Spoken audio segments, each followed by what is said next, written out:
Hi, we just got back from shopping. We went to Whole Foods and we got ourselves some organic food. And I have these paper sacks, and I wondered what can I do with these paper sacks? These are recycled paper, and I thought there ought to be some useful things to do. So, what I've decided is to make some starter seed pots, and I'll use those to start my seeds for my garden this year. And I thought I could maybe show you how I did that. You're going to need a couple things before you do this. You're going to need some sort of paper sack. You're going to need a mold, and I'm using this glass, but you could use a soda pop can or any other type of mold that you wanted to. A pair of scissors, and some white glue, and I'm using this school glue, which is washable and pretty safe to use. I know kids eat it all the time and they're surviving, so those are the only things you're going to need. What I did was I took my paper sack, and I have to cut the bottom out of this paper sack to start with. So I've got part of it cut out already. We'll finish cutting out the bottom of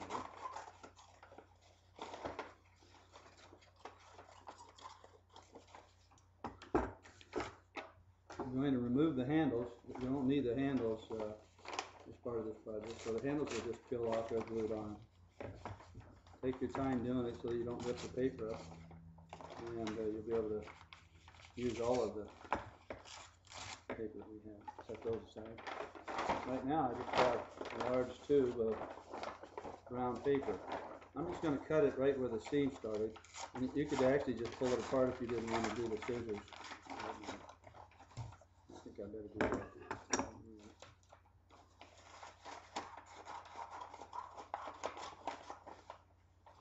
And what I've ended up with is a large strip of brown paper.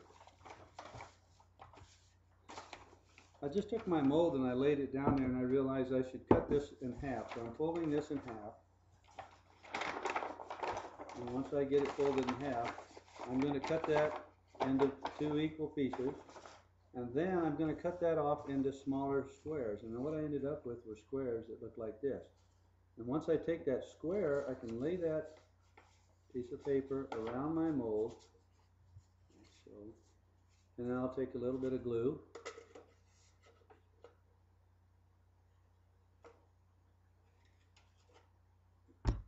Put that around my mold and just pull it down so that I have a nice tube of brown paper. And it only takes a second or two for this glue to dry. You could put a rubber band around there, I suppose. And what I end up with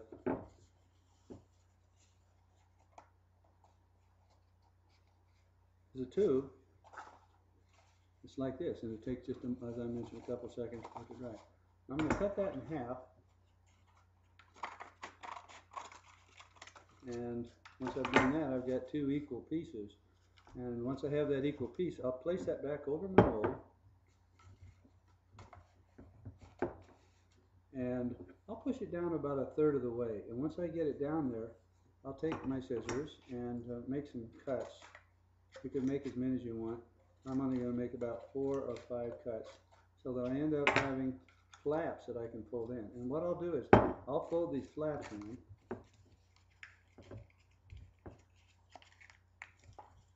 Press them down, and it'll end up looking like that. And I'll put a little dab of school glue underneath each one of these little tabs.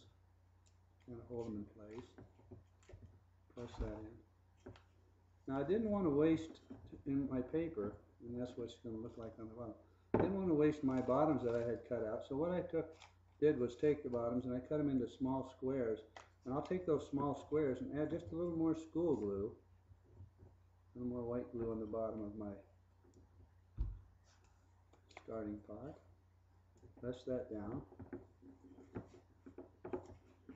and let that dry. And once that sits out and it dries a little bit, what I end up with is a nice little pot to start my seeds with. And it's another use of something that is recycled paper, and I'm recycling it again because that's what it's all about. It's using it, reusing it, recycling it. And once it's over, once its life is over, this little starter pot will return back to the earth and biodegrade back into soil. Hope you've enjoyed that. It's something useful from something that's been used before. Happy gardening.